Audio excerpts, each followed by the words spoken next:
Ieri, 6 maggio, abbiamo comunicato l'insoddisfazione del consigliere regionale Jonathan Montanariello, Partito Democratico, riguardo l'insufficiente capienza per il progetto di legge che promuove la sostituzione delle cassette di polistirolo con altre in altro materiale maggiormente sostenibile. Il primo firmatario della proposta di legge è stato il consigliere regionale Marco Dolfin della Lega Liga Veneta. Si tratta di un progetto concreto, spiega il consigliere leghista, capo dipartimento pesca per il Partito per il Veneto, il quale, oltre a spiegare in cosa consiste il progetto di legge, affronta le critiche poste in primis dal consigliere Montanariello riguardo l'importo finanziato. L'approvazione del progetto di legge 307 porta al Consiglio regionale del Veneto a un importante passo nella promozione della sostenibilità del settore ittico e nella tutela ambientale. Il polistirolo è un'importante fonte di inquinamento del mare, le cassette con facilità si sgretolano e si trasformano in microplastiche. Queste possono produrre effetti negativi sulla biodiversità, sulla salute del mare e, a caduta, sull'alimentazione umana. Un modello ben lontano quindi dalla sostenibilità che questa legge vuole rivedere. Dolfin sottolinea quindi l'urgenza di proteggere il Mar Adriatico dall'inquinamento da microplastiche e di avviare una transizione verso un'economia circolare. Ascoltiamo quindi il consigliere regionale Marco Dolfin. Presentata in Consiglio regionale e votata la proposta da me presentata sul tema della maggior tutela nell'ambito ambientale marino e a sua volta la promozione della sostenibilità nel settore ittico. Come primo firmatario ho presentato una proposta di legge che introduce delle disposizioni per favorire la sostituzione delle famose tradizionali cassette in polistirolo utilizzate per la movimentazione, il trasporto del pesce con contenitori in materiali più sostenibili, più performanti e riutilizzabili con impatto ambientale ovviamente più sostenibile e più sicuro. Sappiamo tutti che il polistirolo è una delle principali fonti di inquinamento da plastica nei nostri mari. Ogni cassetta, ahimè, abbandonata, dispersa, può trasformarsi in milioni di microplastiche, nanoplastiche, che possono veramente creare dei gravi effetti sulla biodiversità, sulla salute marina e perfino poi dopo ricadute importanti sulla nostra alimentazione.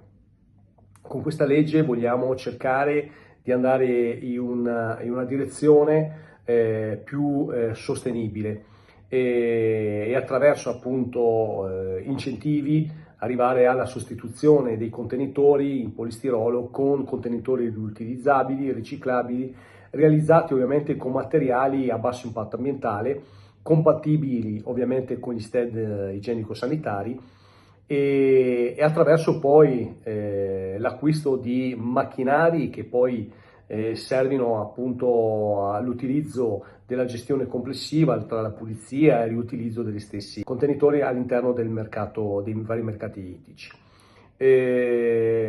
Ovviamente il tutto con la gestione degli stessi mercati ittici e il rapporto con le imprese e con il mondo appunto della pesca.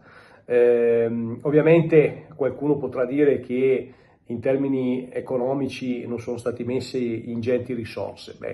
La regione non si sostituisce ai mercati ittici o alle imprese, ma bensì avvia questo processo che poi attraverso dei bandi ben specifici farà sì che gli stessi mercati ittici, le imprese e quant'altro potranno interagire, potranno avere tutte quelle risorse per mettere, diciamo così, in rete questo cambio che avverrà non dalla mattina alla sera, ma ci sarà in maniera graduale, addirittura fino al 2030, la possibilità appunto di introdurre un nuovo sistema di gestione dei contenitori per quanto riguarda la filiera dei prodotti ittici, del pesce e quant'altro.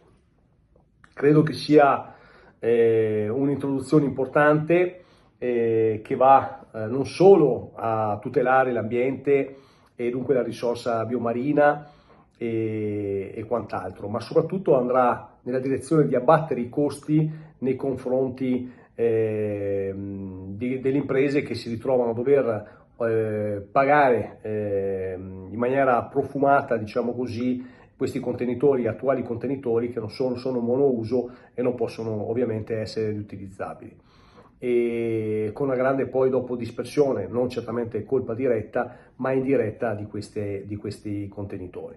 L'obiettivo di questa legge dunque va nella direzione di un maggior controllo e una riduzione dell'inquinamento, dall'altra stimolare una gestione più sostenibile e ovviamente più economica. Alle parole, alle propagande fasulle rispondiamo con atti concreti nell'interesse collettivo di tutti e nell'interesse delle nostre imprese, delle nostre tradizioni, della nostra cultura e delle nostre peculiarità.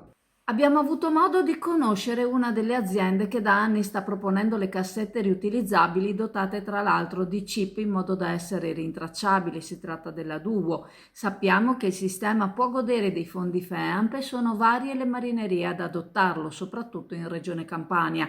Nell'Adriatico invece hanno aderito Ancona e Giulianova, mentre ci hanno riferito che la marineria della Pila ci sta già pensando. Stema svuota tutto, hai sentito bene? Dal 5 maggio ogni mattina dalle 8:30 alle 12:30, dal lunedì al sabato, Stema a Portoviro fa piazza pulita, bikini e costumi donna a 10 euro, bimba a 3 euro, bimbo a 2 euro. Corri prima che finisca tutto, Stema, il vero affare, ti aspetta a Portoviro.